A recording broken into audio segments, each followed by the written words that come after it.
Hi everyone, welcome to Rare Disease Month. We support rare. I am rare. I am rare. I am rare. I am rare. I am rare. My name is Victoria Jackson, and I am rare. I am rare. I am rare. Hi, I am rare.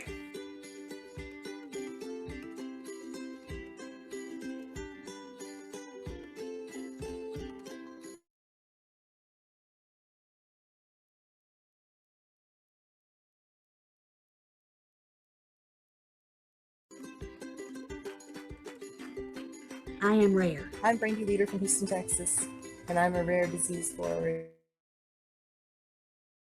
I am rare. I am rare. I am rare.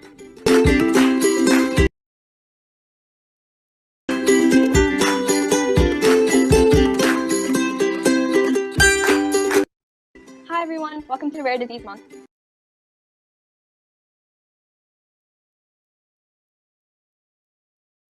I am rare.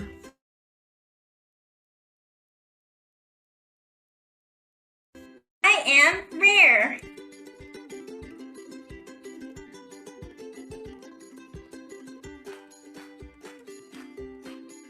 I am rare. I'm Brandy Leader from Houston, Texas, and I'm a rare disease warrior. I am rare. I am rare. I am rare.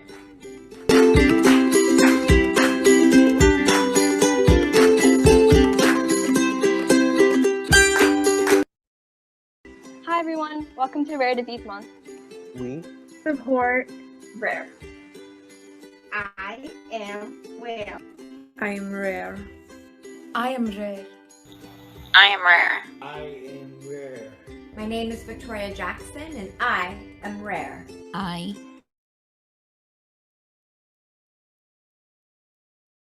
am rare. I am rare. Hi, I am rare.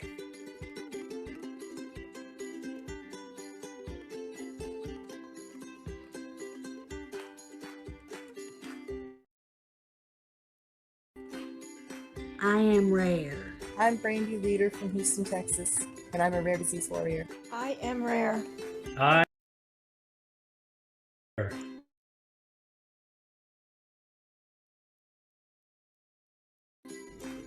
I am rare.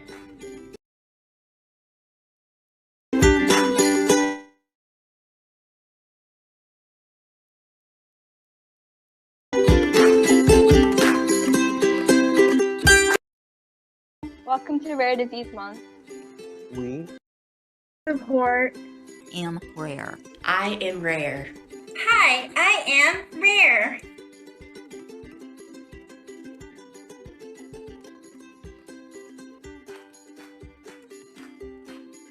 I am rare. I'm Brandy Leader from Houston, Texas, and I'm a rare disease warrior.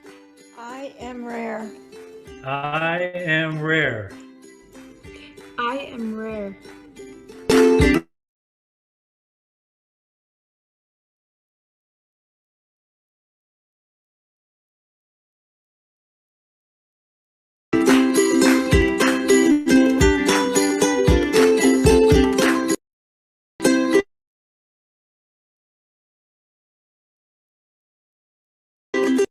Hi everyone, welcome to Rare Disease Month. we Support Rare. I am rare. I am rare. I am rare. I am My name is Victoria Jackson, and I am rare. I am I am rare. I'm Brandy Leader from Houston, Texas, and I'm a rare disease warrior. I am rare. I am rare. I am rare.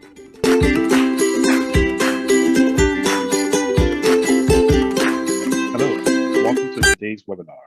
My name is Oren, and I will be your technical support on behalf of Zoom and Rocket Pharma.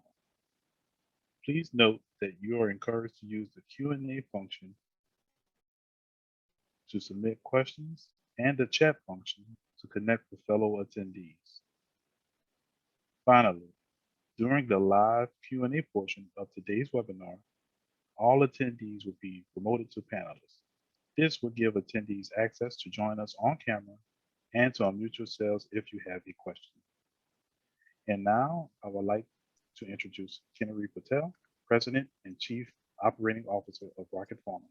Kinnari, the floor is now yours. Thank you so much, Oren, and thank you for over 100 attendees that have joined us today.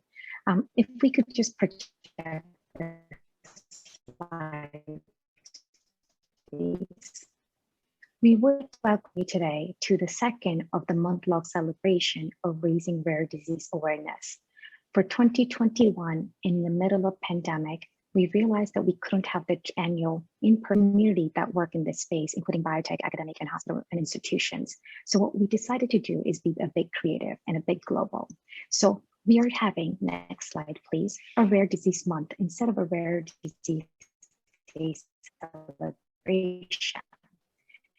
As some of you participated last time, we had amazing panel from Abby Myers, who's a parent that started and championed Orphan Drug Act, as well as initiation of time. This week, we're having a great panel with a lot of information on genetic testing. What is the power of genetic testing? What is the information you'd like to know? In the next 2 weeks, we're going to have same sessions on Friday, 11 o'clock. Next week, focused on genetic clinical trials using gene and cell and gene therapies. What are the things that patients have questions about? And we're going to have amazing experts represented from Spain, UK, as well as in California. These are physicians that have treated and combined about 100 patients with cell and gene therapy products. They'll talk through what are the considerations patients and families should consider and think about before starting the study and participation. And last but not least, on February 26th, we will go to provide guidance and in educational books, as well as real life examples on how ultra rare diseases, where they may not have a foundation or support system, how we can help them form a community that can care for not just themselves, but find other patients that are struggling with similar diseases and challenges and form a community around that. Next slide, please. Just to give you a glimpse of the amazing event that took place last week, our very own Dr. Gayatri Rao interviewed Abby Myers. She's the woman on the right-hand side.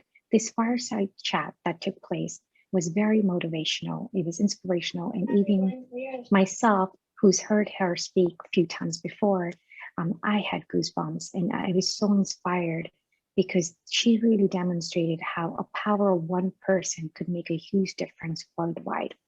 And before she started her quest for bringing therapies to rare diseases and patients and moms like herself and parents like herself, there were less than 10 therapies approved on the market in US. Now, as you know, there are nearly 1,000 therapies that are available for different rare diseases. So that is a significant advancement already made thanks to her efforts. At the end of the session, we also had introduction to Biomusica, which is a Rocket unique way of thinking about how do we have mind, body, soul healing through music, arts, and sciences. So our CEO, who's also a Grammy-nominated musician, has really infused this science and arts coming together. So we had a live performance by a very amazing jazz pianist and musician, Ben Patterson. He did a live performance for us, which was really uplifting. And we do plan to infuse arts and sciences throughout the next few sessions, including a call to request for you. If you have a loved one, a child in your family, niece, nephew, kid, that would like to paint something for Rare Disease Day, whether it's a butterfly or a snowflake or a zebra, we would love to have that be submitted to us and have that showcased in one of our upcoming events.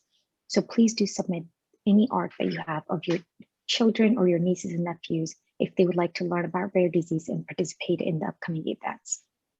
Next slide, please.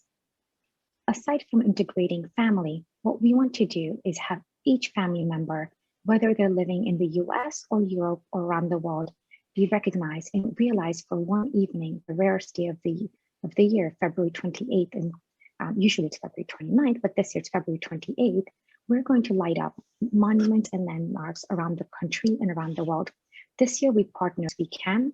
Our very own amazing team has actually managed to light up Empire State Building, the picture you see in the last 2 years in a row.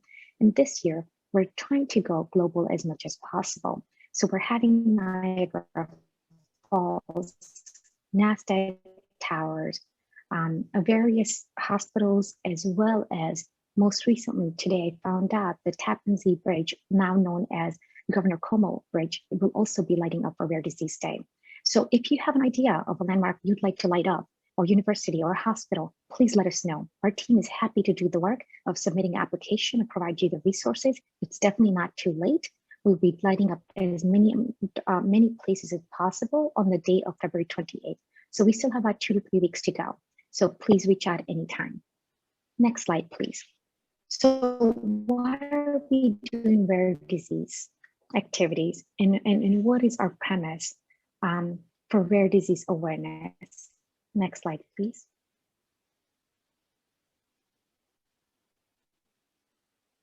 Rare diseases. Sometimes people may say, hey, it only impacts a few hundred or few thousand patients. Why is there so much emphasis that Rocket and other companies and other patient advocacy groups are spending so much time and energy on raising awareness?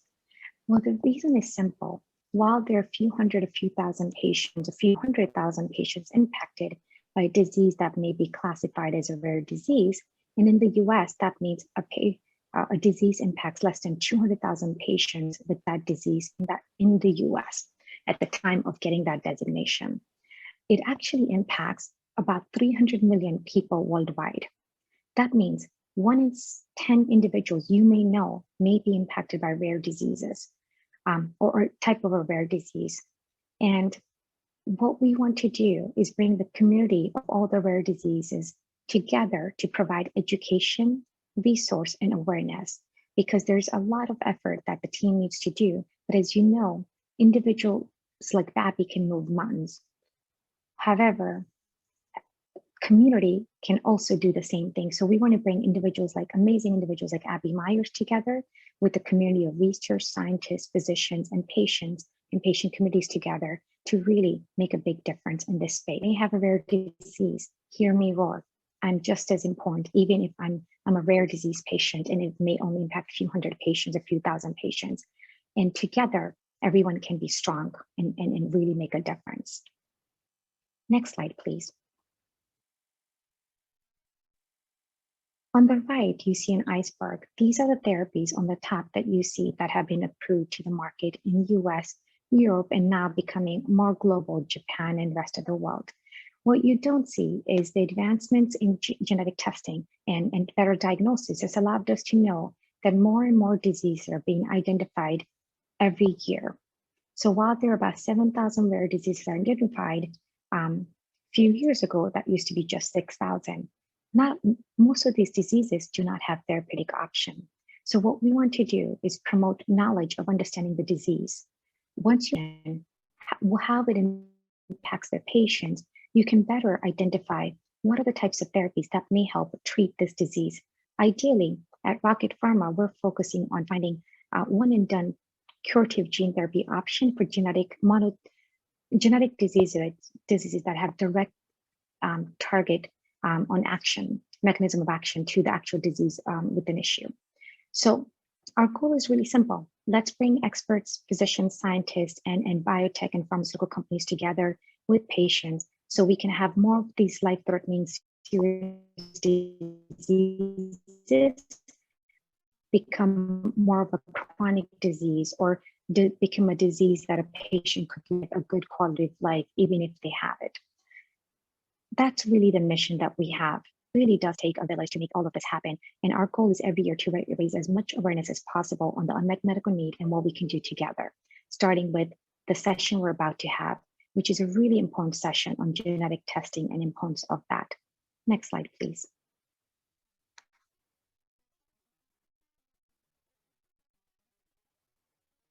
So there are a couple of things that I want to just acknowledge. One, the amazing team that we have at Rocket Pharma and RTW Charitable Foundation listed here, as well as other team members that have come to groups that work with us to make this available, to make this amazing event happen, to make Lighting Up for Rare, a campaign that can go globally across US, Europe, and other places around the world, we want to acknowledge all the effort that you've put in the last few months to make this happen. So thank you very much. And one of the things that we want to also talk about is how do we do this ourselves, but how do we do this in the future? And I think one of the most exciting things that we were able to do in the last 1 year is understand that there are next generation of leaders and scientists that have just as much passion as we all have in making a difference in rare disease. Next slide, please.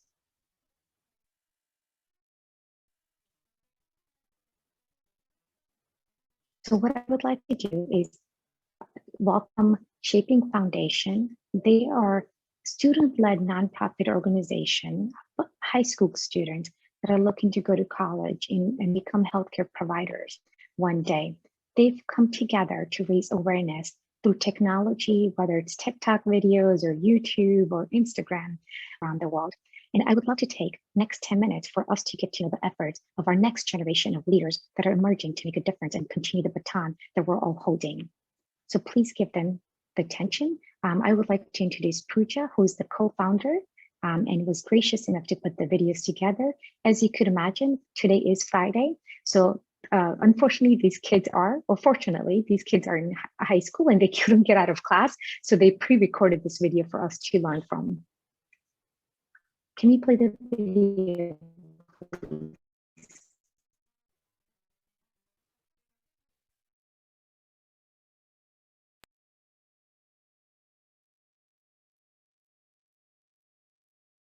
We are so excited to be talking to you about who we are as a nonprofit.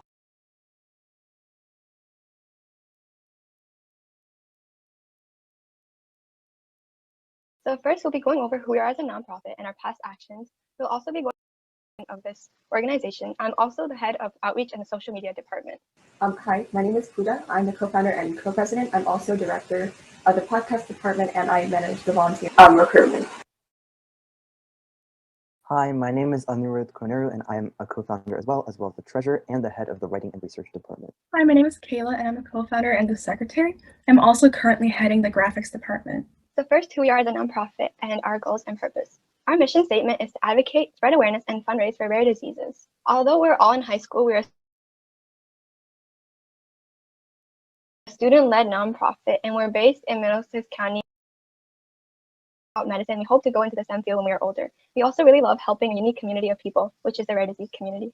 Now we're going to go over the past actions that we've done and all that we've accomplished. So one of our biggest involvements is the social media awareness that we've been doing. So we have social media on a variety of platforms, including Facebook, Instagram, YouTube, Twitter, and TikTok, where we create content to help spread awareness for rare diseases. Another one of our big initiatives is the podcast. So you can check us out on all the platforms that we have listed.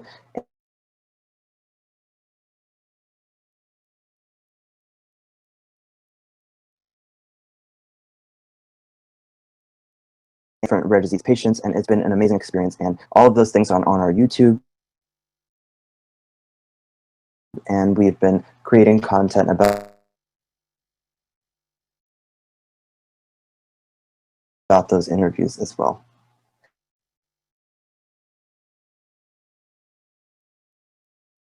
Last December, for the Christmas holidays, we held a book drive for the Discover program at Presbyterian Hospital, which is in New York, and we collected over 250 books for the children involved in this undiagnosed disease program.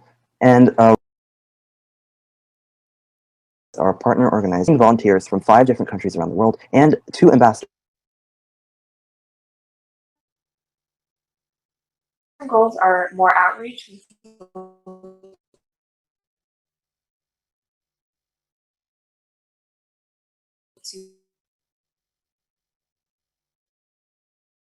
To talk to more people, not only in the rare disease community, but also treat people with rare diseases so that we can understand. And we also have a patient, an advocate, and a rocket pharma industry professional who is Latika Hickey. We want all these people to talk about what their experience is with the rare disease.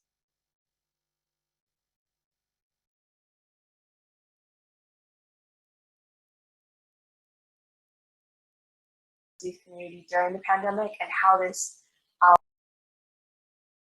navigating the rare disease world for this new scenario. For those of you who don't know, is basically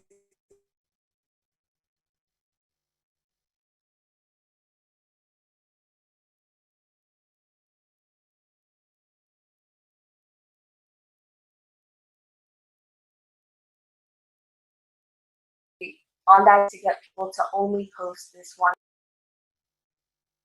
and the rare disease post they'd like to, so that people will see their feeds filled with rare disease information. So if you'd like to participate, again, you can find the So a big part of our mission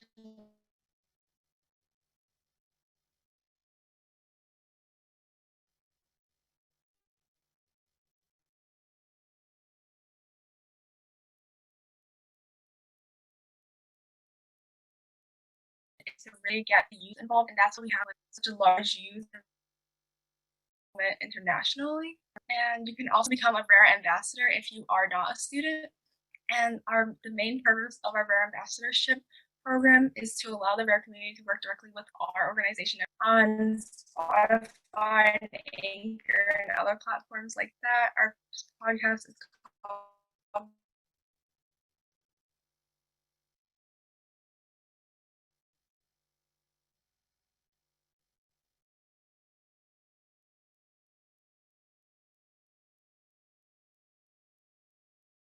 Upon a Blue Moon. Our outreach department is where we reach out to patients, caregivers, and professionals that we can interview and collaborate with. Our social media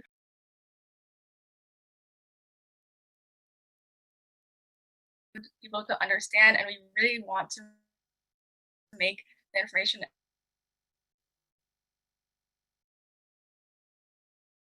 as easily understandable as possible to reach the largest audience. And also our website, which is where we just like try to keep our website as updated as possible and have announcements just to engage with our visitors. And so much for listening to us speak today. We're so happy to be here and to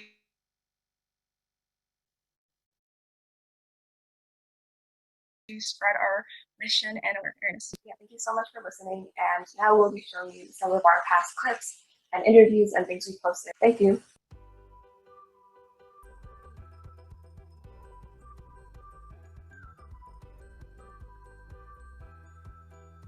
But I also try to teach people to be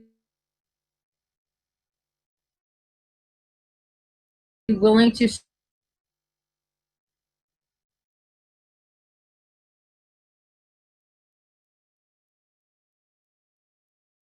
share your genuine story. I think that's really important. And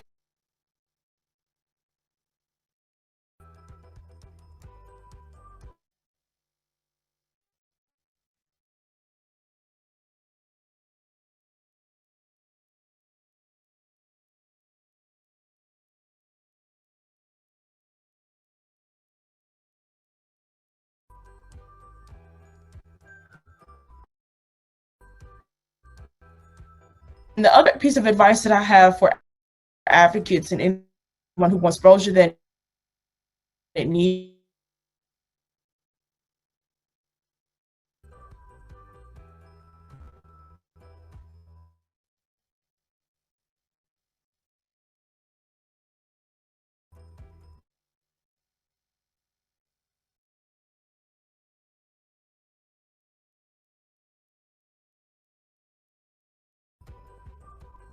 The biggest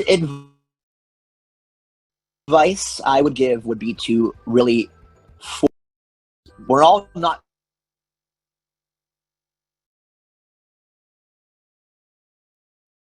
aren't quote unquote the hardest well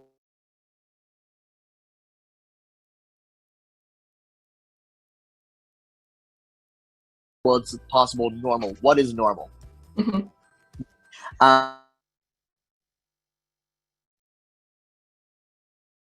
And the more that the community idea is there, the more people cheer for each other, really cheer for each other, not like and advocating for it, but the more education that is brought about it, that people can understand it, the more and the more that it's there and just kind of around and not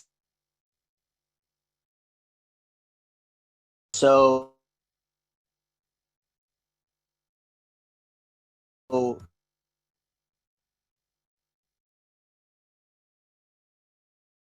taboo. Why is it weird to talk about? You know, why is it have to be? The more that the other people that don't think about that don't have to deal with it every day, don't live with it. We would like to thank our Shaping Foundation Then colleagues and there their teams for becomes partnering with us change. for Rare Disease Month. We applaud the actions and initiatives of these young talent in the younger generation. As you must have seen in their video, they are hosting a Rare Disease Day event on February 28th, so please be sure to attend. Now I'd like to introduce our topic of discussion for today, which is revealing the power of genetic testing. My name is Arpita Shah, and I'm a team member of Rocket Pharmaceuticals. Genetic testing is a powerful tool to gauge a patient's risk for diseases. The concept actually seems like a no-brainer. Give a small sample of blood or maybe take a small slab of saliva. It could potentially offer clues to the body's genetic defects. Whether it be a rare disease in the children's population that we're talking about today, or even predicting future problems ranging from Alzheimer's to cancer in adults. It is also said that there's power in knowledge. It allows patients to be more proactive about their health and also to help determine if other family members are at risk. However, it's also said that the science of genetic testing is easy to process, but the emotional component of it is not. Our panelists today consist of a scientific expert, a genetic counselor, and a patient advocate, which will discuss the very facts of the genetic testing that we're talking about. They'll review their personal journeys, their practical advice for patients and families, and including the different types of genetic testings, the timing of genetic testing, what's available out there, and what are the benefits of genetic testing. I'd like to introduce our three panelists for today. The first, Ron Gladue, is an accomplished pharmaceutical scientific and strategic leader with over 34 years of scientific experience in drug discovery and development. Ron joined Pfizer in 1980 as the director of head and immunology research, leading a team to discover new drugs, both monoclonal antibodies and small molecules, hematological diseases and also infectious diseases. During his time at Pfizer, Ron led over 14 drug discovery programs, was an inventor on 13 co-patents, as well as published 43 peer-reviewed journals, and gave numerous presentations at international and national conferences. He's currently a scientific advisor with the Jeffrey Modell Foundation, a nonprofit dedicated to helping patients with primary immunodeficiency diseases. Our second panelist today is Amy Jonasson, a board-certified genetic counselor trained at the University of Cincinnati Genetic Counseling Program, and she has worked at the University of Florida Division of Genetics and Metabolism for the past 7 years. Amy specializes in clinical pediatrics and sees patients both in the outpatient and inpatient settings, and also through telemedicine to provide genetic counseling to underserved areas in Florida. She also works as a referral coordinator for genetic disorders that are identified under Florida's newborn screening program. And our third panelist today is Seth Rotberg, a patient advocate, community connector, and motivational speaker who is passionate about bringing his personal experience to better support the healthcare community. His passion is driven by his mother's 17-year battle with the rare genetic disease known as Huntington's disease. He came to understand something profound about the meaning of life. Now he dedicates his life to helping others along their odyssey. Seth works as a patient advocacy consultant and is a co-founder of the nonprofit Our Odyssey. I'd like to remind the audience members to please use the Q&A feature to ask your questions of our panelists. We will be opening up for live questions at the end of the panel. However, for now, I'd like to turn it over to Ron. Thank you so much.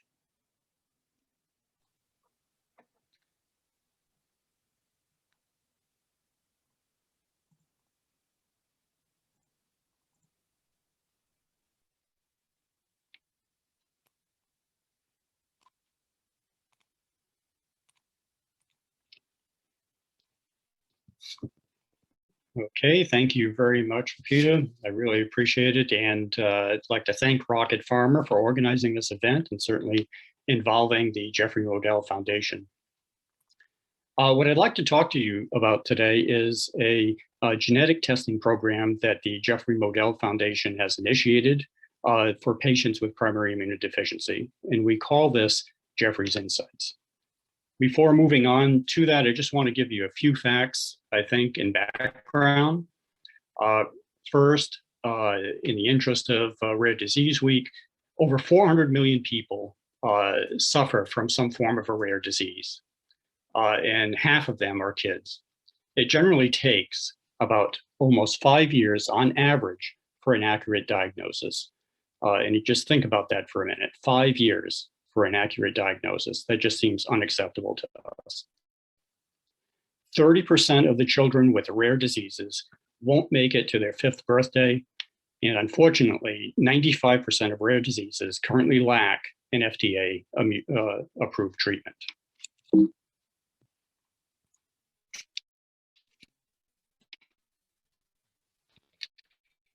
Now, the Jeffrey Modell Foundation was established in 1987 by Vicki and Fred Modell, and their son Jeffrey died at the age of 15 from a primary immunodeficiency. Vicki and Fred Modell have worked tirelessly to promote awareness of primary immunodeficiency, support research, and support diagnosis so that no children would have to suffer or be alone, and no family would have to be alone. The Jeffrey Modell Foundation piloted and funded the first newborn screening initiative for severe combined. They initiated this. This has been instituted in all 50 states, as well as the Navajo Nation, District of Columbia, and Puerto Rico.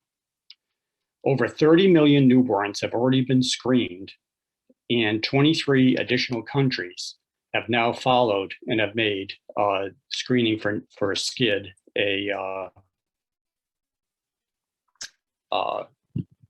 a mandate.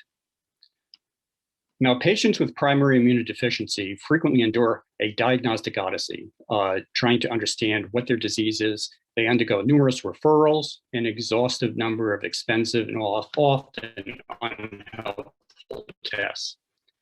Delays in reaching a clear diagnosis and management just contribute to the suffering of the patient, cost of the healthcare society, and I think the quality of life.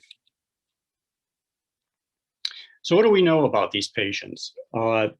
Patients in the United States and outside of the United States report significant barriers to obtaining genetic testing. This can be either by getting pre-approval through healthcare providers, or the cost of the test itself, which sometimes is just overwhelming. So the Jeffrey Modell Foundation wanted to do something about this. They are committed to putting an end to this diagnostic odyssey and enhancing the quality of life for patients with primary immunodeficiency. Understanding the genetic diagnosis is key, not only to being able to provide the proper medical management, but also for new emerging therapies and gene therapy that are coming out.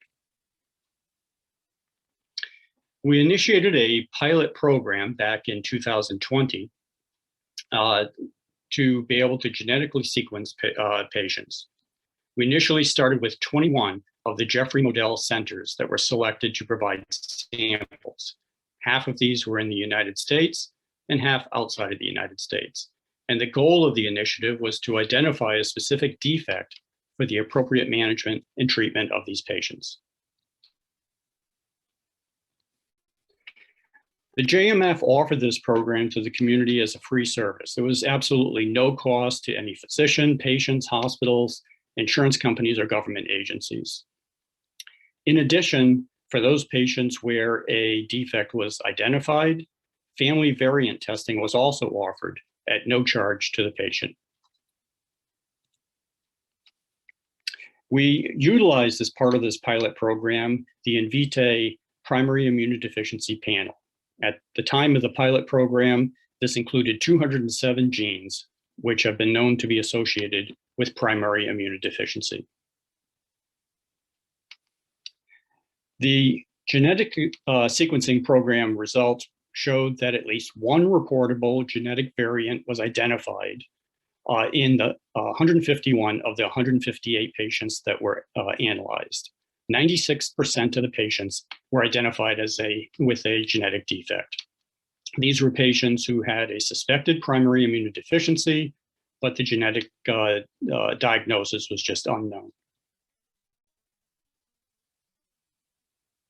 The results from this demonstrated that many of these patients, and remembering the initial patients that were identified to participate were fairly severe patients, had more than one genetic defect. These genetic defects fell into classes ranging from antibody deficiencies, disorders of immune regulation, phagocyte defects, many of the indications that are listed here. Now, the results from this changed the way that these patients were managed and how they were treated. Prior to the genetic sequencing, when we surveyed physicians, we found that 12 months prior to their genetic test, participating patients saw a healthcare provider an average of over 5 times. 42% had been admitted to the hospital at least once, 34% to an emergency room, 13% to an ICU, and many of them had multiple admissions. 72 of the patients did not seek genetic testing previously because of their ability to access the test or because of cost. And the entire patient cohort inside and outside of the US obtained barriers to genetic testing because of this. Interestingly, the average annual cost of care, because of the countless tests that these patients were going through, the hospital visits, was over $75,000 per year per patient. And that doesn't even bring up the quality of life that these patients were undergoing.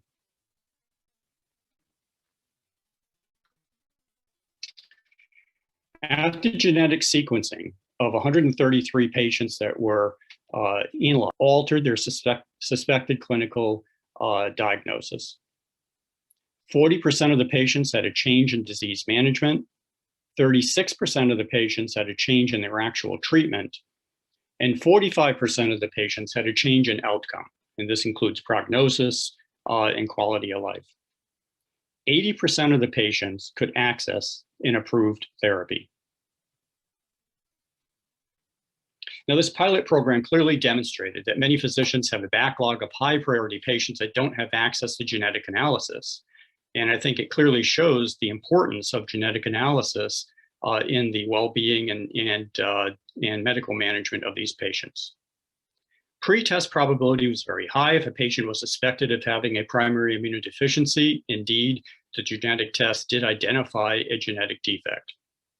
And we believe, as well as experts, believe that physician specialists should be able to access genetic tests when warranted.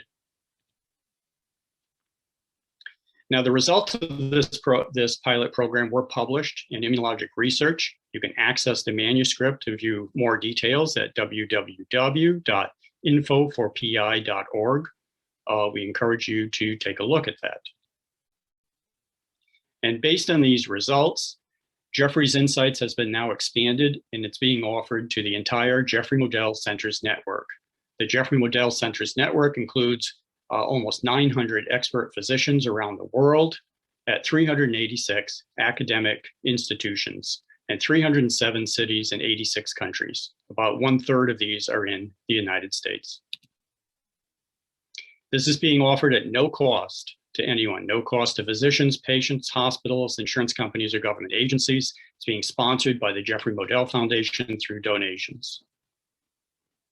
And now the gene panel that we are able to access through Invitae has been expanded from 207 to 407 genes. Most of the genes that have been identified as contributing to primary immunodeficiency. From the Jeffrey Modell Foundation, this is our gift to the community. We're happy to do this.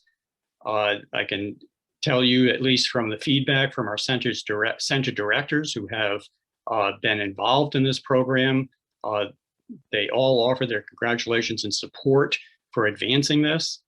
Some of the statements are listed here. For example, I wanted to thank you deeply for the opportunity to participate in the JMF Partnership Program. was truly wonderful to be able to test patients that would otherwise have no choice for a prompt and genetic diagnosis. Other comments from the center's directors really echoed this point. It meant so much to the patients.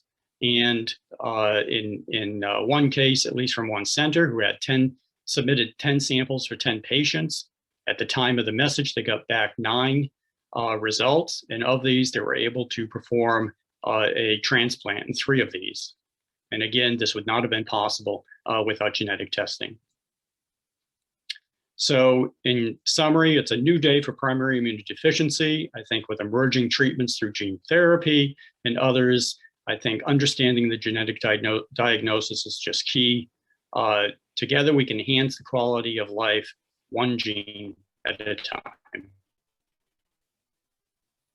And I'd like to stop there and turn it over to the rest of the panel. Thank you so much, Ron, and thank you for sharing that. It's not a small feat that I would say that this is able to be done for newborn screening, and also the fact that you were able to add more genetic testing from 200 to almost over 400 diseases on the panel. So thank you for Foundation. I'd now like to turn it over to Amy Jonasson. Hi, my name is Avi. I'm a genetic counselor located at the University of Florida. Let me share my screen. Sorry.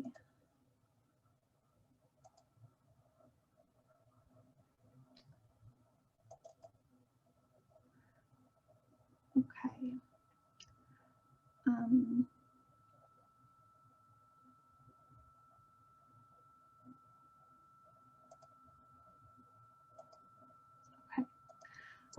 So Amy, we can see your slides. You can? Yes. Okay, perfect. Thanks. So I just wanted to talk about a clinical perspective of genetic testing. As a genetic counselor, my job is to, meet with families who are referred for a possible genetic indication, take a full comprehensive history, learn a little bit about their family history, the patient's history, and try to figure out what genetic test would be most appropriate for the family, and work in combination with a geneticist to hopefully figure out a diagnosis at the time, and then also, walk them through what management options they would have and the significance of the test results, and help them to psychosocially handle the results as well. So what I wanted to talk about is, just in brief, learn what genetic testing is and what types of testing are available, discover how we can use genetic testing in patient care. One of the biggest questions I get in clinic is, does my insurance cover genetic testing? And then ethical considerations with genetic testing, since those are the bulk of what I go over with my patients. So what is genetic testing? So what we do in genetics clinic is we order clinical tests that look at, genetic variants in genes that could indicate a genetic diagnosis for a patient. And we use that to help diagnose the patient, guide their management, figure out recurrence risk, or would the family have an increased chance to have another child? Would the individual have an increased chance when they're an adult to have a child with a similar genetic, with the same genetic condition?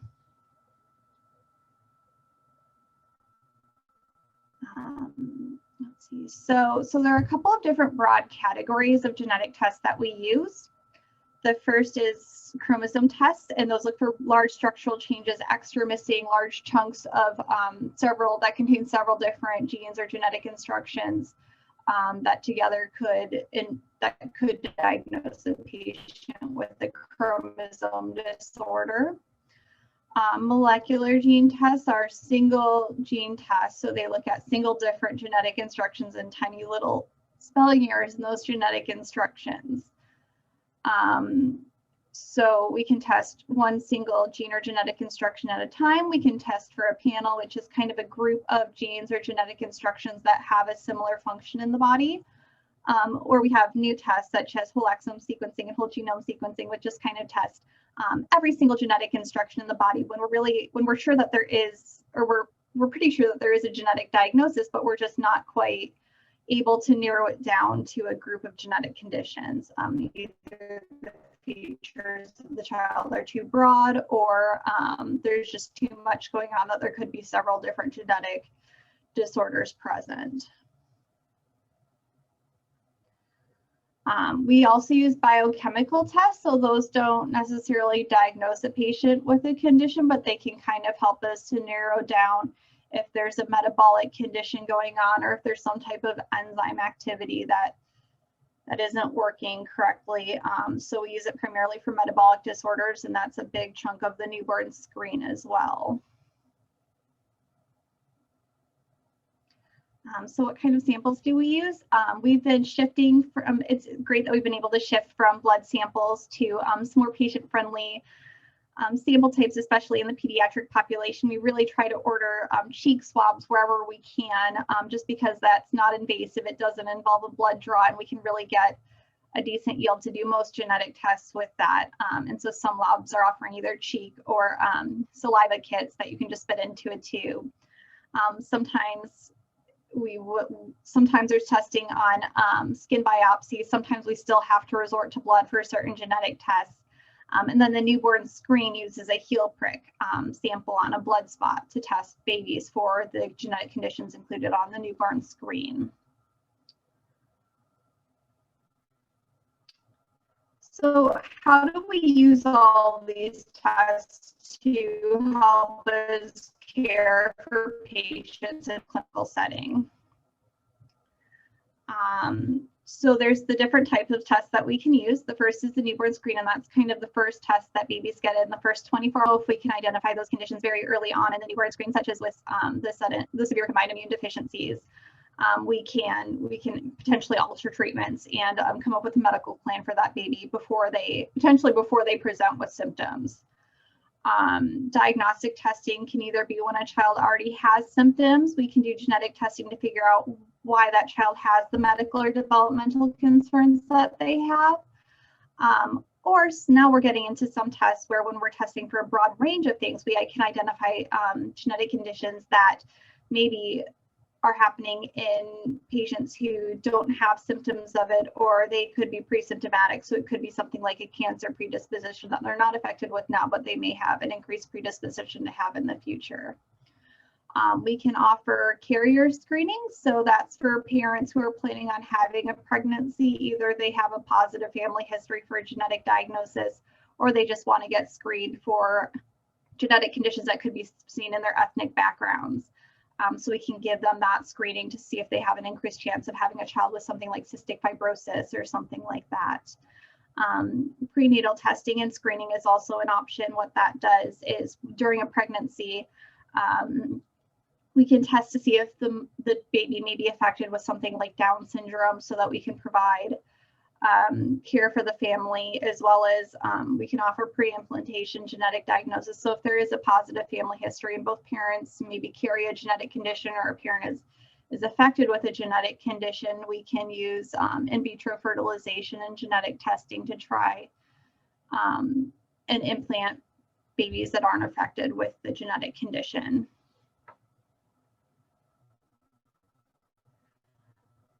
So how do we use all these tests and all these different results for patient care?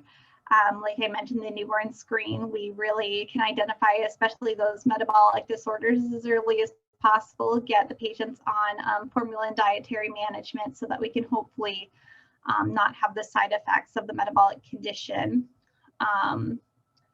Diagnostic testing, we really don't try to label kids by any means in genetics, but we do try and advocate for them to get the appropriate therapies, the appropriate medical treatments, and all of that is just so much easier when we can prove a diagnosis, because unfortunately the insurance companies are more prone to covering patient care when we do have that diagnosis code. Also, it kind of guides medical management and allows us to eliminate, workups that might not be appropriate for that patient and really target their medical care specific to a genetic diagnosis. And if we identify anything pre-symptomatic, like predisposition to cancer or cardiac disease or something like that, we can allow individuals to proactively plan for their Future medical concerns, if they're positive, recurrence risks in future children, to have screening as early as possible so that we can identify concerns and treat them as early as possible. Carrier screening can also allow families to understand their chance for certain disorders like cystic fibrosis, SCID, things like that, prior to conceiving, just so that they can understand their recurrence risks and have that knowledge going into a pregnancy or going into family planning options. And then prenatal testing and pre-implantation testing really allows parents to understand the chance for pregnancy to be affected with a genetic disorder, really plan ahead for what they would like, either the outcome of the pregnancy or, you know, plan to have all the NICU care in place and all the medical interventions in place should a baby be born with a genetic condition. So as far as insurance goes, unfortunately, this is a huge part of what I do for my job. Is many genetic testing decisions are left up to both the insurance and the independent laboratory that we order the testing through. So certain labs will decide what insurances they can accept. They can mark up costs for the tests. And then there's also in-network and out-of-network insurance companies for each, you know, insurance plan in each lab. Many private insurances require prior authorizations with letters of medical necessity, and a lot of private labs don't accept the Medicare and Medicaid insurance. And my patient population is about 80% Medicare or Medicaid. So what I do is I try to work with the family and their insurance plan to, if they have a private insurance, write letters of medical necessity to increase the likelihood that the genetic testing would get covered, and really advocate for the family to get genetic testing covered in an appropriate lab with an appropriate test for that patient. And then, you know, figure out which lab will work best for the family with the smallest out-of-pocket cost for the family. So even with insurance approval, some of my families can still pay out-of-pocket due to co-pays, deductibles, and things like that. Another major insurance consideration that I get a lot of questions about is, would a positive result impact my ability to get insured? Right now we have GINA, which is the Genetic Non-Discrimination Act, and I counsel my patients that right now, you know, the ability to have health insurance is affected based on current laws and legislature, but it does not protect premiums. Also, GINA does not protect against what insurance companies and the legislature calls luxury insurances, such as life, disability, home, and things like that. Even though they're not, they should be access to everybody. Positive genetic test results may impact your ability to get those insurances as well. So just some ethical considerations. Let's see. So usually when I'm ordering a genetic blood test or a genetic test for a family, I go over, you know, is this the right choice for you and your family going forward? Of course, the benefits could be that, you know, genetic testing can certainly alter the medical outcome and treatment for families. But, you know, there's also certain limitations to genetic testing, and we can also find some results that maybe families weren't anticipating. So I kind of go over what a positive result, what a negative result would mean for the family. We find a lot of variants that we're not really quite sure what to do with in the medical community. And in that case, we just have to follow the results and follow the family over time. So I make sure that the family knows that variants are also an option to find on genetic testing. Some genetic tests can also find non-paternity or a common relative between the parents, what we call consanguinity. So those are also things that can show up on genetic testing. And if all genetic testing comes back 100% negative, we really can't say that it isn't genetic for sure, because we're still learning things in genetics. It's still an evolving field, and it could be that in a couple of years from now, we could reanalyze and find something new. Oftentimes, genetic testing can not only, you know, help the patient, but it also helps family member, we can identify other family members who may have an increased predisposition to genetic disease or have a child with genetic condition. So family members may want to be aware of how they could potentially communicate these results to other family members as well. So those are kind of the details that I go into when I'm talking about genetic testing with a family and whether it's an appropriate option for them. And like I had previously mentioned, now that we're doing more expanded tests, like testing every single gene in the body for a patient, we can identify pre-symptomatic results or results that really don't impact the child now, but may impact the child in the future, as well as their parents, aunts, uncles, and things like that. So we really like to make sure that families are prepared should they opt in for that type of a result, if it is an option on the test that we're ordering. If they really understand what they're opting into or opting out of, just because it can require lifelong care. And again, not all insurances are protected against those genetic risks of disease. So when we're considering genetic testing with a family, some of the benefits for the family are that they can, like Ron was talking about, patients go through this long diagnostic odyssey of several years before we can stumble to a genetic diagnosis. Sometimes it takes them a long time to even come to genetics clinic occasionally. So we can get the family an answer for their child's features sometimes if they have developmental delay, autism spectrum disorders, like a birth defect, something like that. A diagnosis can help with obtaining therapies and medical services. We can get them enrolled in a targeted plan to help them develop to the best of their potential. And families can use it as an advocate tool to get the kids services in school, be it a 504 plan or an IEP.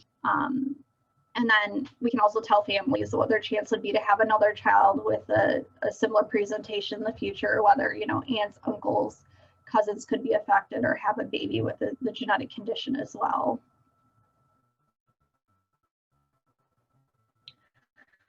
Limitations, like I said, genetic testing can't rule out a genetic etiology. It can cause a lot of financial and emotional stress on a family, even with a positive result. So families need to figure out how they're going to communicate genetic test results with other family members, how they're going to communicate that their child has a genetic diagnosis. Insurance is always a concern for a lot of my patients. Results can be very difficult to understand. Sometimes I don't understand fully and I have to do a lot of research before I can even try to communicate results to families. And a positive genetic diagnosis may prompt some really lifelong medical interventions and screenings and extra considerations. We certainly don't want to over-medicalize children and presentation. Thank you so much, Amy.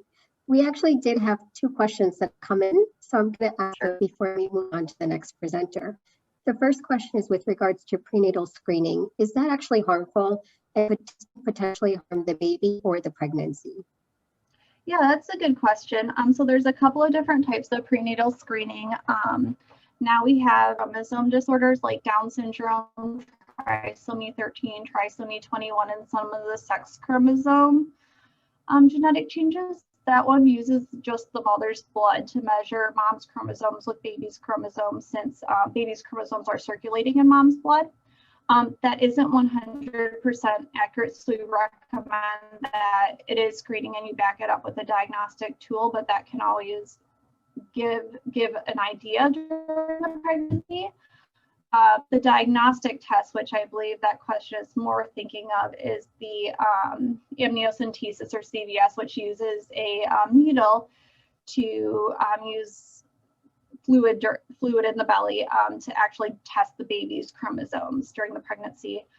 Guided with ultrasound and an experienced provider, I believe the risks are pretty low now. I think that an adverse outcome happens less than 1 in 200 times, which I understand a lot of families aren't even comfortable with that. But with an experienced provider, it can really be much less than that as well. And it really just depends on what the family's thinking, if it would alter pregnancy management, things like that. So that's really something that a genetic counselor counselor, prenatal genetic counselor could help walk a family through in terms of what's right for their situation and their family. Yeah. Thank you for that. I know there are a lot of considerations and other emotions that go on around that time anyway. So the second question was with regards to in your informed consent slide, you mentioned a little bit about the false positives and the false negatives of genetic testing. Can you maybe give us some percentages around the rates of that occurring? Like how many times or what percentage do we sometimes see false positives or false negatives? Yeah. So really the false positives and false negatives depend on what type of genetic tests we're ordering. A lot of genetic tests now, if we're looking for a specific genetic diagnosis, a lot of the detection rates are now probably greater than 95. If we've exhausted all targeted genetic testing and we're going towards something broad like whole exome sequencing and all the chromosome testing and everything like that is normal. Really only find like for kids with just global developmental delay or autism spectrum disorders and no other specific features. A lot of the time it's about 30 to 50% of the time we can find a straightforward single gene answer. And the other percentage of the time we're just not there yet in genetics, unfortunately. False positives, I think, rarely happen in genetics. The only chance that it would be is if we're doing non-specific testing like biochemical testing that's really just meant to guide our decision making.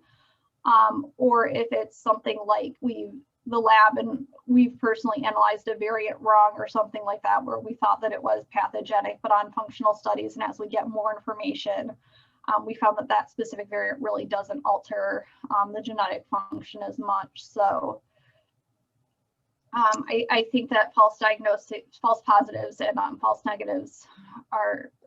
positives are pretty low, but false negatives do happen more frequently just because we can't find an answer to every case when we've got a lot of cases that we're suspicious that there certainly is a genetic disorder going on. We're just not quite there yet in genetics for everything. Right. But I mean, through your presentation, thank you so much. I see that so much has evolved even from doing non-invasive genetic testing now and kind of moving towards that progress versus also we completely understand and agree there's a lot more to do and a lot more that's needed within this function. So we'll save, we have a lot more questions, but we'll save some more for the panel discussion at the end. And now I'd like to turn it over to Seth Rotberg. Awesome. And let me just share my screen. This is where I wish I was right now, but I'm in Boston. So, I figured warm wishes means maybe warmer weather these days. All right, let's get to it. Thank you, everyone. I enjoyed listening to Ron and Amy's presentations, and I'll be sharing more about my own personal experience going through genetic tests. Will be a little bit different than both of theirs. Just wanted to put a quick disclaimer. The opinion expressed in this presentation, the following slides are solely those of the presenter, does not represent any other organization. I just put that in just because of what I'll be sharing is more of a personal experience, personal opinion. And so I just want everyone to acknowledge that it won't represent any organization that I represent. So learning about Huntington's disease, mentioned in the brief bio, my mom battled for 17 years and it was definitely a challenge, but I'm going to kind of start with 7 years. And it really started when I was 12 years old. That's when my family and I noticed something different from my mom compared to my friends' parents and just other people. She had wobbly movements, poor balance. She was tripping and falling over. We had neighbors who thought she might have been drinking during the day because of these drunk-like movements, even though we knew that wasn't the case. There were times where my mom and I would have a normal conversation, and then the next thing you know, she's just angry, frustrated, or depressed, and we just get into an argument over the little things. And don't get me wrong, we can all be clumsy at times and have our bad days, but this was going on for quite some time, and each day was kind of unpredictable. And as you can kind of see in these photos, she slowly kind of appeared, I guess, differently. And maybe it is tough to see it in these two. But for me, I noticed something just off, and so did my family. But we were kind of confused because the doctors just said, oh, she has major depression, she has bipolar disorder, even though we knew it was more than that. And so, a few years later, starting high school, and my older sister's off to college, my dad and I are trying to manage this chaotic household. And it honestly just kept getting worse and worse, to the point that my dad, myself, my two aunts, my uncle, we had an intervention with my mom. And we gave her the ultimatum. We said that we're going to pack our bags and leave, or we're going to check her into a mental facility to figure out what was going on. And of course, she wasn't happy with either of those choices. I mean, who would be to hear that? But, I think that was kind of the last option that we had. And it was tough seeing her in that mental facility, but it provided us answers. And after a lot of doctor's visits and evaluations, that's when we knew my mom had Huntington's disease, which again slowly deteriorates a person's physical and cognitive abilities. It's like having ALS, Alzheimer's, and Parkinson's all in the one condition. So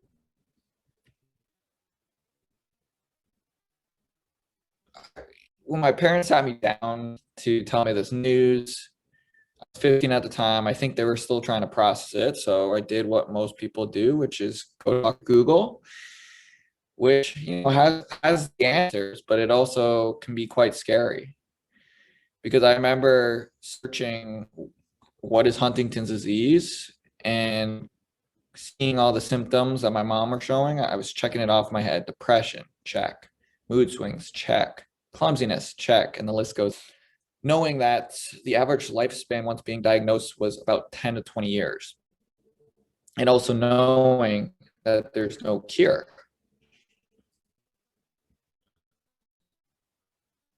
So accepting Huntington's disease was tough. I was definitely in denial in those first few years, because my mom, again, was different than my friend's parents. And I didn't want to accept this as being a part of my life for the rest of my life, because I felt like I was losing out on what my friends considered that normal childhood, and no one understood what I was going through. Although I had a good support system of friends and family, no one really could grasp what it was essentially slowly dying.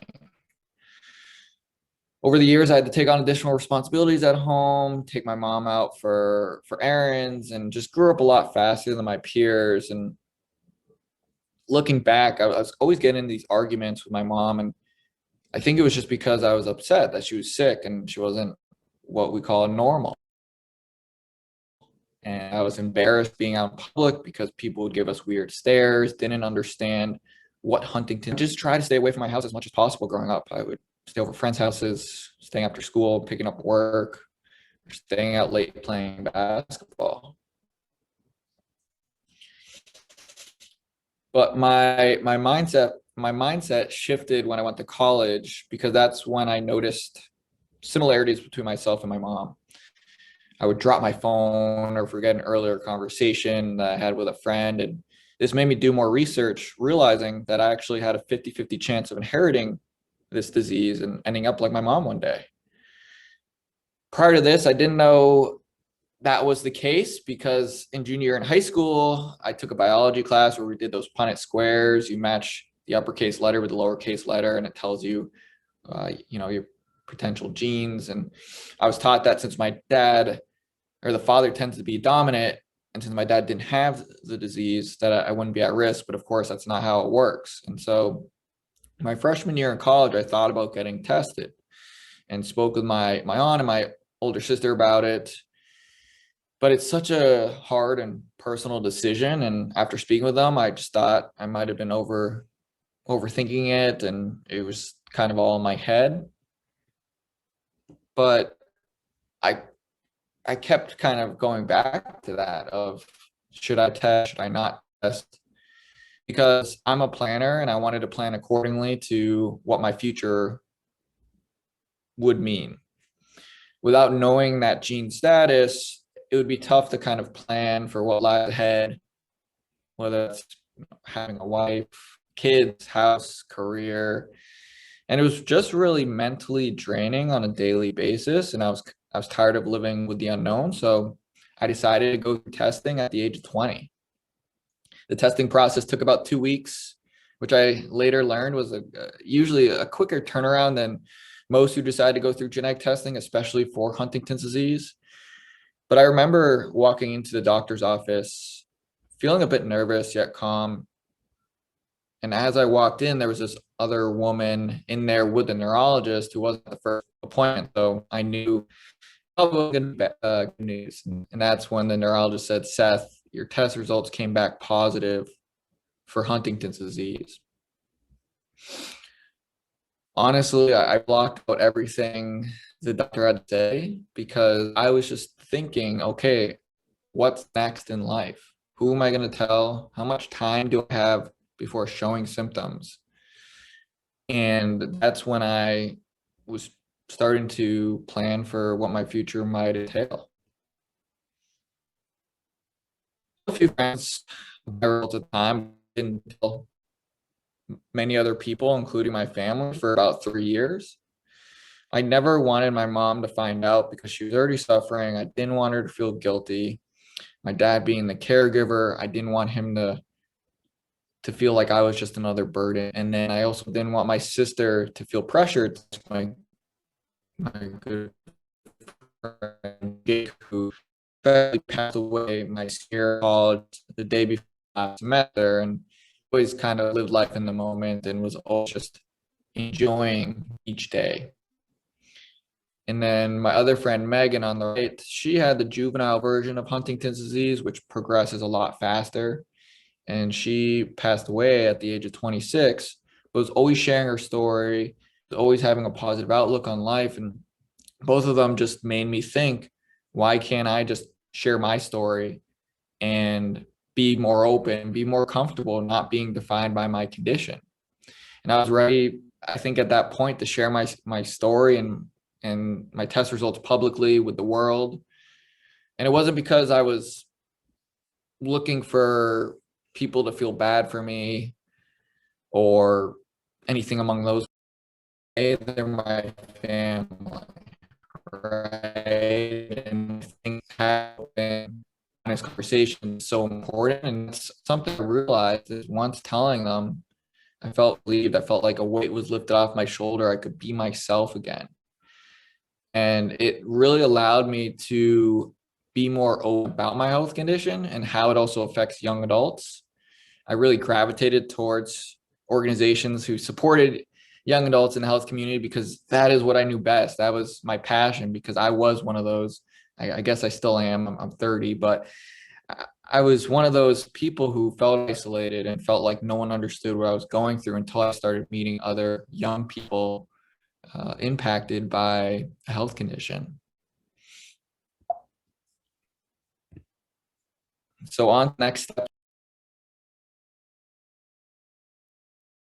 transitional period of life, college, career planning, family planning, dating, talking with friends about it, the list goes on. And I decided to create a place where young adults could connect with each other and just understand from others who just simply get it. And that's when I decided to create our Odyssey. It was born in June of 2019. So I would say we're still in the infancy stages. We've knowing my genetic testing story is how I can get involved in research. And I realized that I could help advance research by getting my voice heard. And I think that's what's very important is with these results, knowing that I could end up like my mom one day was kind of that fight or flight mentality. Do I get involved? How do I get involved?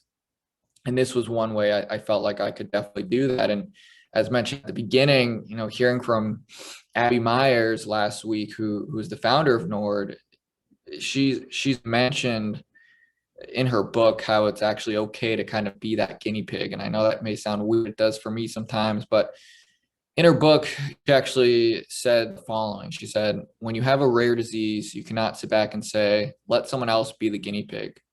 If not your child, then whose? And I mention this because if we want to move the needle in rare disease research, we have to take some risks, especially if our options are limited. For me, it started with educating myself on trials, understanding the risks versus benefits, among other factors. Similar to trials, it's important to take a similar approach to genetic testing, so you understand the whole process. I was going to test positive, but if I tested negative, and it's back to fight or flight mentality and understanding which path you're going to go through. But prior to picking that, I think, a few things that I'm going to mention that I think is important to understand is, the role of a genetic counselor, as Amy mentioned, can make life more manageable. Of course, I didn't go through it, but I wish I did. And I ended up going back to one about 6 years later to understand family planning options. Because I always thought that there was two options, right? Having a baby naturally or adopting. Then I learned also about in vitro fertilization, PGT, as well as, a sperm donation.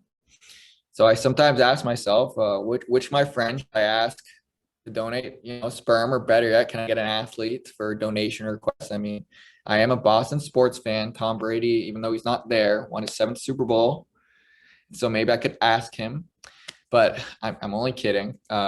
Just, for me, it's I try to add some humor into this, but my point is even if it feels limited, don't be afraid to ask around and to also learn from others.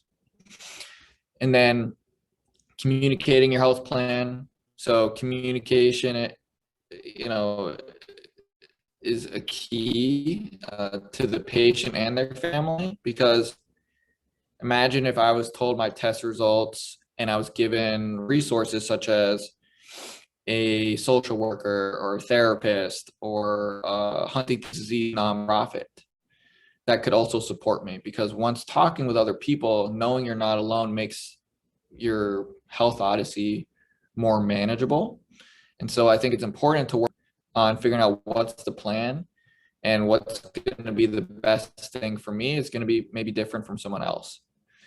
So really kind of putting yourself in the shoes of the patient, asking what information would help me in the next steps in my kind of health audit system. I was very fortunate to have great friends who supported me when I kind of kept my testing a secret. But for me, it's trying to identify who's part of that support system: friends, family, therapist, social worker, work colleagues. The list goes on, and just understanding that piece of it.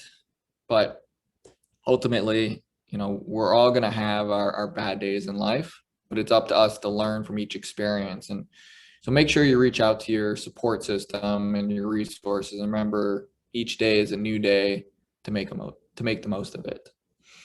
And that is it for me. So I will pass it back on over.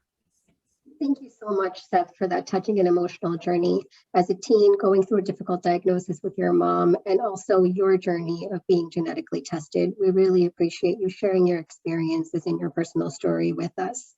I'd like to just give one housekeeping remarks. The attendees will now be promoted to panelists. So you will have the option of turning your video on to ask any live questions that you would want to. So the floor is open for questions as you guys are being promoted to panelists. Please either use the raise your hand feature and unmute yourself to ask a question.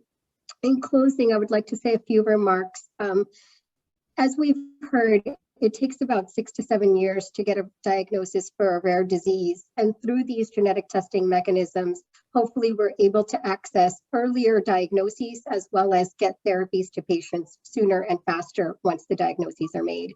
The path to genetic testing has evolved, but there's still a lot more to do. I encourage everyone on this webinar and in their journey to help join the fight for patients with rare diseases, just like our three panelists are doing today. And so we're happy to do so. But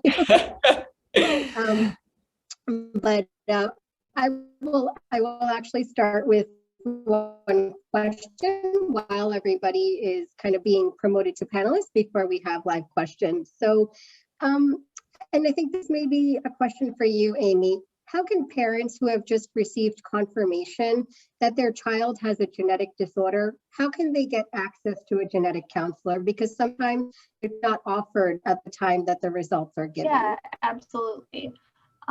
So I think the best way would be to go through a pediatrician for a referral to a local genetics center.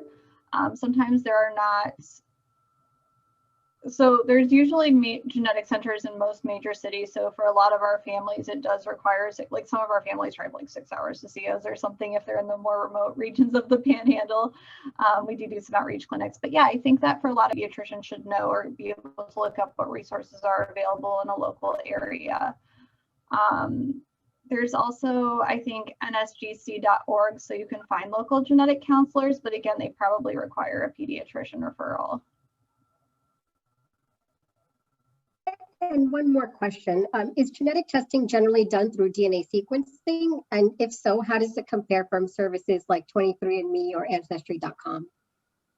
Yeah, so that's kind of a question about direct-to-consumer testing versus clinical genetic testing. In the clinical genetics world, we tend to steer away from like the direct-to-consumer testing. So direct-to-consumer testing does have a high risk of false positives, as well as not being super transparent on exactly what the significance of the results that it turns are. Doesn't put your risks into perspective, be it, you have a 1% chance of developing this medical condition, or you have, a 50% chance or a, less than 1% chance. We tend to rely mostly on clinical genetic testing through clinical labs to really figure out what the exact risks are for a patient, because it can be really hard to tell with the direct-to-consumer testing sometimes exactly what they've done and what they're comparing data to. I know all the audience members are panelists, so anybody have any live questions? The floor is open. No question is a bad question. I will also say that. So well, at least that's my rule of thumb. I do have a question. This is probably geared more to Ron. The 407 or so genes that are in your panel, are these translating into potential gene therapies for the different disorders that are coming up? Or do you know if that research is happening? Well, there's certainly research in gene therapy that is emerging, but only a small handful of the genes are currently going through clinical trials for gene therapy.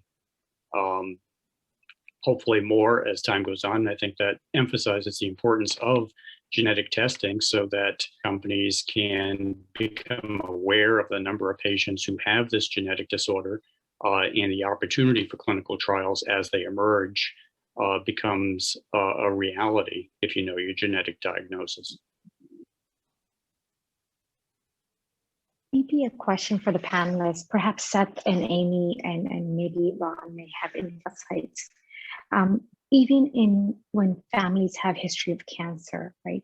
Certain cancers, when do you recommend that your kids, grandkids, other family members get diagnosed?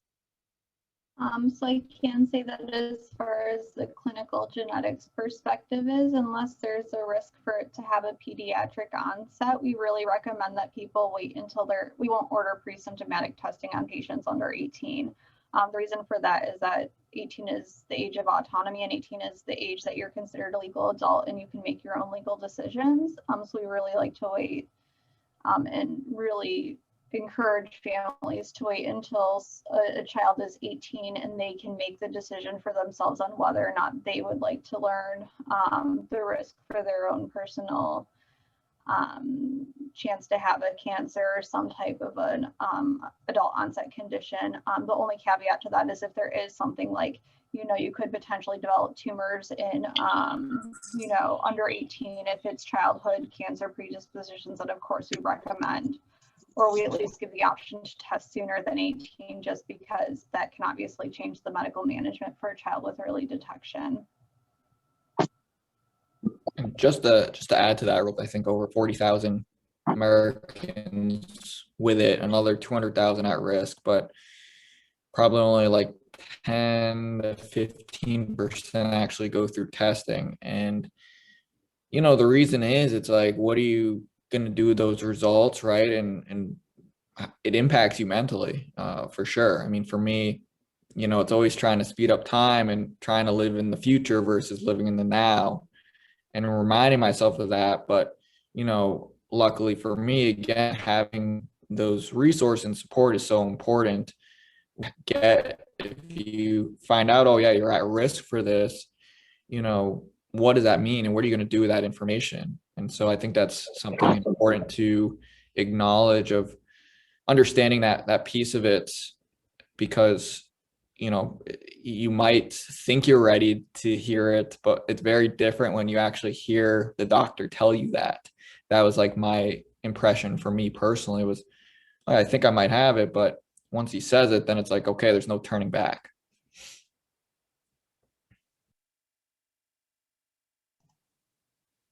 Any other questions from the audience?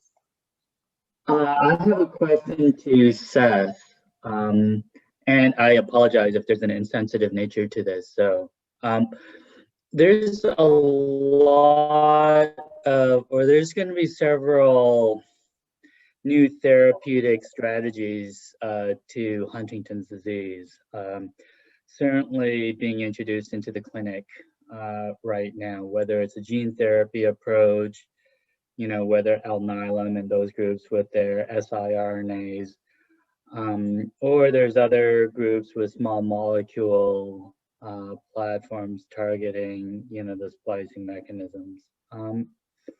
So as a, as a Huntington's patient, what would go through your mind in terms of choosing the intervention or choosing a potential strategy that you think is going to best benefit? Sort of understanding that, in some cases like gene therapy, these are very long-term repercussions associated with it. Great question, and I probably should have mentioned, I'm an open book, so I've heard every probably question in the book at this point. So I appreciate you asking that. And I think the exciting news is there's a lot of companies working in Huntington's disease. A lot are in preclinical, but when I first learned about it 15 years ago, one or two maybe working in it. So it is exciting to see how far we've come. For me, it's kind of understanding, what is the treatment gonna support? Is it gonna support all the symptoms, or is it gonna only support certain ones? So, there is one FDA approved product on the market for Huntington's disease, but it only focuses on the motor symptoms. Unfortunately, that wasn't a good fit for my mom because it impacted her psychiatric symptoms. And so for me, I want something that's going to support more cognitive and psychiatric symptoms versus the motor symptoms. Of course, I would love it all, but if that's my choice. And then it's also thinking, what are the risks versus benefits, right? Of course, I would imagine most people say, oh, oral pill, because I know it's a pill, it's going in, versus gene therapy, that's going in brain surgery, right? And what does that mean? Will it work, right? And so it's understanding what your options are, but it comes down to just educating. I've been fortunate to just learn about the ins and outs of the drug development cycle, and I hope to kind of share that with others of educating. But I need to just kind of look at the data personally, understanding what the data looks like before kind of making that decision. But that being said, because I, knock on wood, I'm pre-symptomatic, I still want to have my voice heard if I'm going to be taking that treatment one day, because, it is important to hear from those who don't have a disease yet, but if they're at risk, because what are their treatment options, or how would they want to take that treatment? Thank you so much, Seth. And again, thanks for being such an open book. You bring up, and I'm not going to open up a can of worms, but the importance of bringing patients into the drug development process and kind of the reasoning and the way they want their treatments. I mean, just the fact that you just mentioned, you want more of those cognitive psychiatric symptoms to be treated with a therapy versus more of the physical motor symptoms.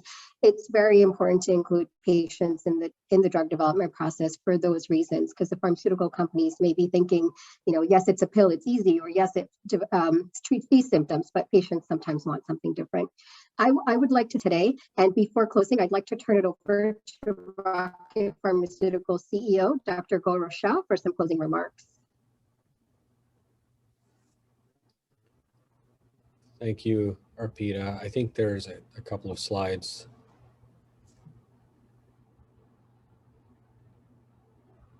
Great. Thank you for a great panel, Ron, Amy, and Seth, sharing their insights and stories. They have so much meaning for us, and they really inspire us to do what we do every day and to try.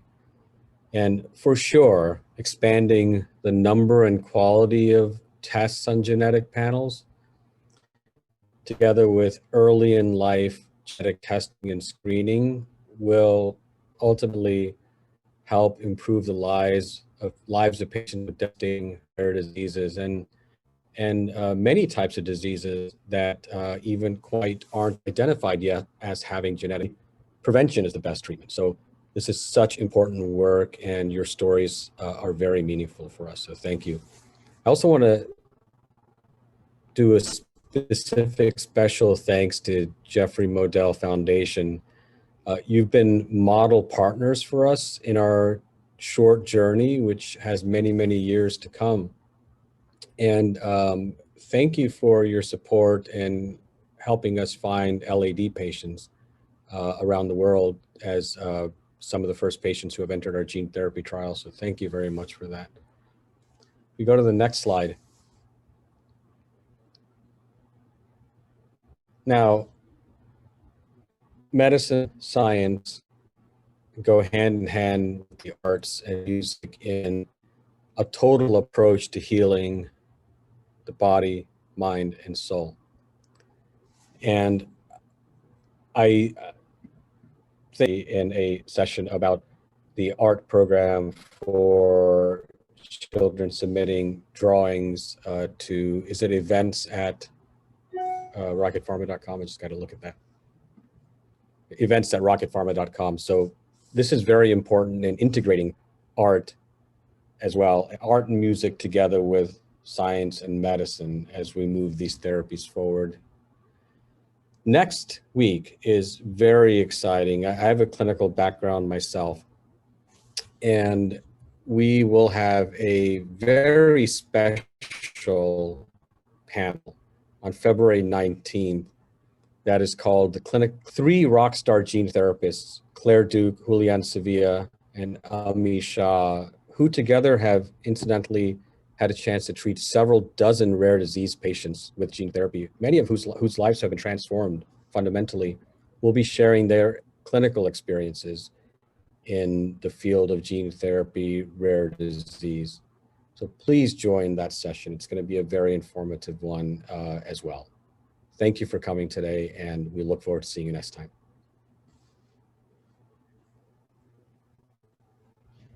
Arpita? Hi, everyone. Welcome to Rare Disease Month.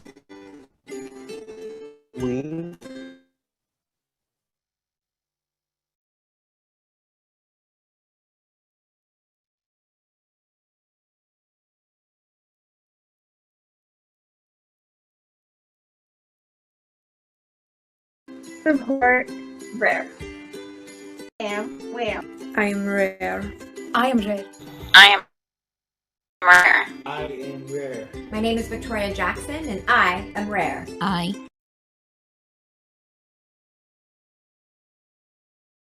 am rare.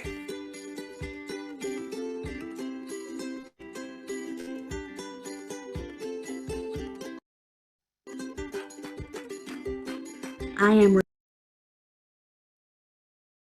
I'm Brandy Leader from Houston, Texas. This concludes